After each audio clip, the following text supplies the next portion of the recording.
करणारा मारेकरी किती निर्दयी आणि अमानुष असावा याची कल्पना यावी।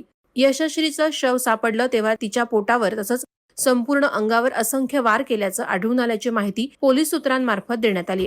तिच्या शवाची अमानुषरित्या विटंबना करून तिला रस्त्यात बेवारसरित्या फेकून दिलं असल्याचं प्रथमदर्शी मार्फत सांगण्यात आलंय। या घटनेची माहिती मिळताच उरण पोलिसांनी घटनास्थळी धाव घेत यशश्रीचा मृतदेह इंदिरा गांधी हॉस्पिटलमध्ये नेला असून पुढील तपास सुरू आहे। यशश्री गुरुवार दिनांक 25 जुलैपासून बेपत्ता होती। ती कुठे होती, कोणत्या अवस्थेत होती याबाबत तिच्या कुटुंबियांना कोणतीही माहिती नव्हती। त्याबाबतची तक्रार पोलीस ठाण्यात देण्यात आली होती। त्याबाबत पोलीस तपास सुरू होता, मात्र ती सापडली ते थेट मृतावस्थेतच। त्यामुळे उरणमध्ये प्रचंड संताप आणि आक्रोश व्यक्त केला जात आहे। आज खूप बेकार पद्धतीने तिला मारलंय। आज माझी पोरगी आहे ना, उद्या तुमची पण असेल, लिंगांची आहे। तिला न्याय पाहिजे बस। कधीपासून बेपत्ता होती?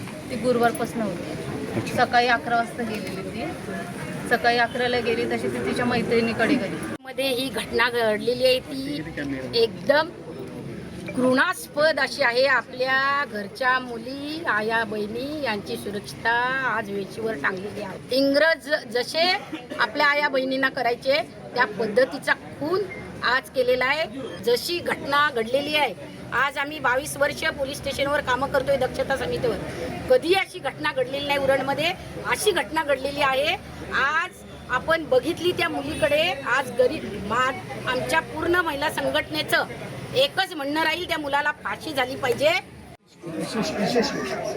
आज उरणमध्ये अतिशय घृणास्पद अशी वाईट घटना घडलेली आहे। यशस्वी शिंदे एक अतिशय देखणी तरुणी 22 वर्षाची, तिची निगृण हत्या एका नराधमाने केलेली आहे।